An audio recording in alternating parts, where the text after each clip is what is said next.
Could this be the best value graphics card in 2025? Well, maybe the RTX 2070 Super with its $150 price tag is the one, but there's only one way to find out for sure, and that's to benchmark it at both 1080p and 1440p. The 2070 Super has got all the hallmarks of a budget graphics card. It's got 8GB of VRAM, which, to be honest, is okay at this price point. I think it's acceptable. It's definitely enough to play any modern game in some capacity. And unlike the 5700 XT from AMD, it's got mesh shaders and, more importantly, DLSS upscaling, and you've even got the new transformer model, which is absolutely phenomenal, and it's a big help with this GPU. But other than that, it's supposed to have pretty decent 1080p and 1440p gaming performance, but there's only one way to find out for sure, and that's to benchmark it at said resolutions. And we've also thrown in some ray tracing results as well, which admittedly is upscaled with DLSS set to quality. As for the 2070 Super, it's left at its stock out of the box settings, and we're also using the latest game ready NVIDIA driver, which is version I can't remember, so it'll be listed down below there. And all testing has been done in our 13700K GPU benchmarking PC, and all of the specs for which are linked in the description down below. So let's get into the benchmarks. Let's start off with Cyberpunk on the high preset, and here the game looks pretty good. And you've got decent performance to boot as well, especially at 1080p, where you're getting just south of 100 FPS, which is quite a good feat from this graphics card. And then when you switch up to QHD, 61 FPS, who's going to complain at that, especially on a £150 GPU? No problems there at all, and the 1% lows for both resolutions are looking pretty decent as well, so no issues to complain of in Cyberpunk with rasterisation.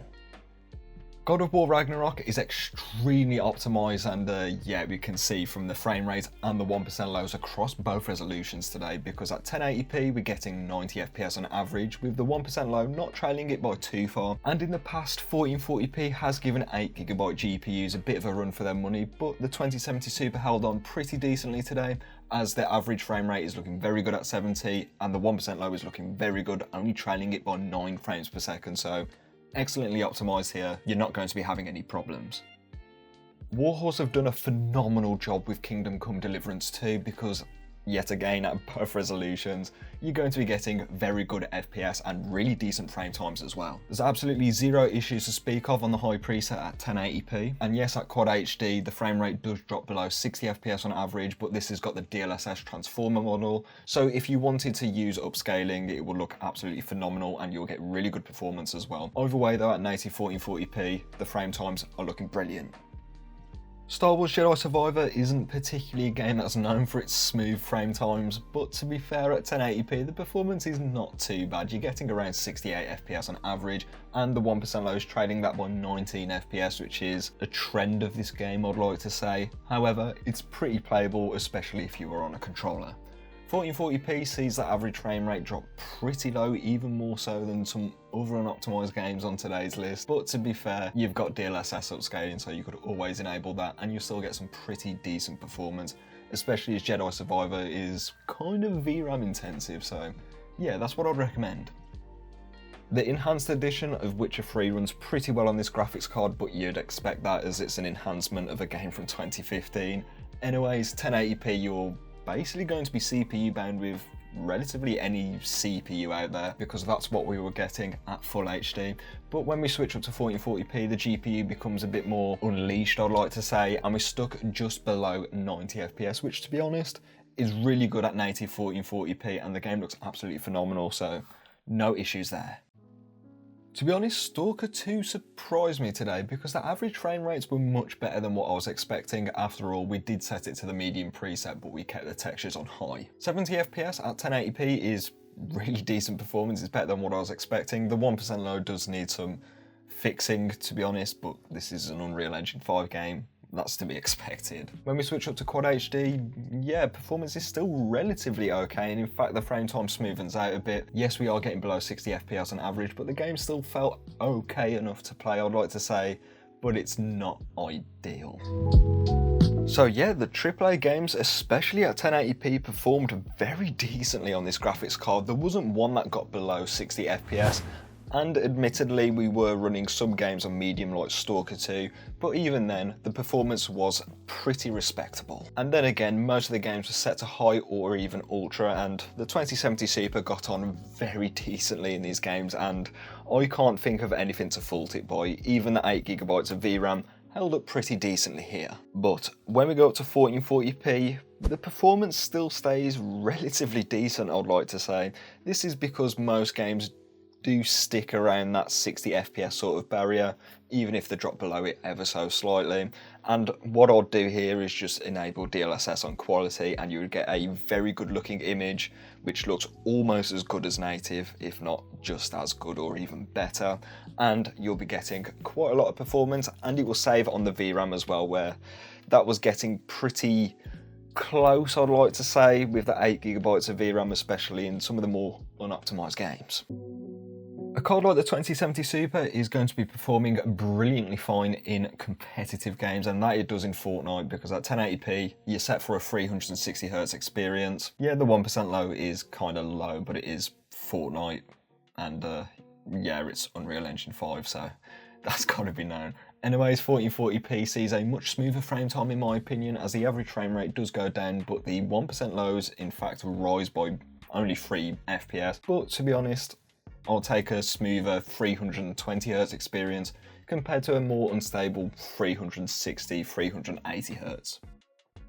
Next up is Counter-Strike 2, and yeah, this was probably more of a test of the 13700K than the 2070 Super, because we were locked at around 310 to 320 FPS across both resolutions today, and the 1% lows aren't looking particularly brilliant across both reses. I think the 1% lows are down to the CPU and not the 2070 Super, because we've tested all 3 GPU brands on this test rig now, and they've all got similar behaviour in Counter-Strike, so yeah, it's okay.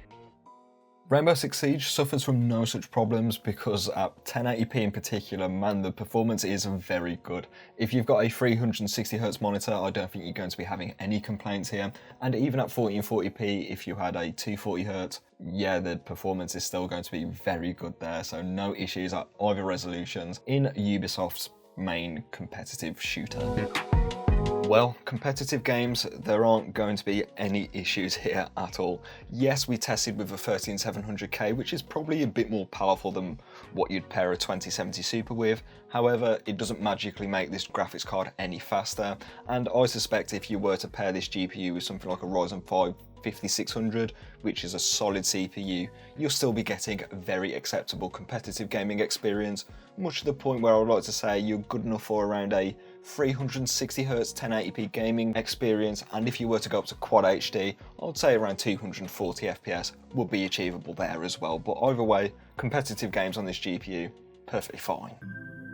Now, switching on ray tracing isn't actually as bad as what I thought it'd be on the 2070 Super, but it's still not perfect.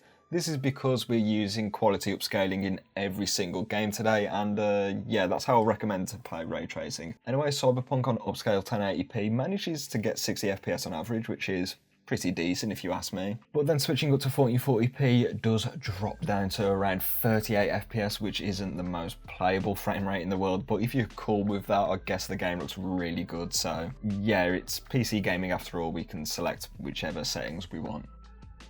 Indiana Jones, on the other hand, performs really well on the medium preset, admittedly, because 8GB cards, they can't really run more than medium, let's be honest. Anyways, 94 FPS on average at 1080p with a really smooth frame time is really good news here. And then when we switch up to 1440p, this trend continues, because we're getting around 73 FPS on average, but the 1% low is trailing that by like 9 FPS, so the frame time is perfectly fine here, and I think you'll have a really good time, especially at 1440p upscaled on the 2070 Super.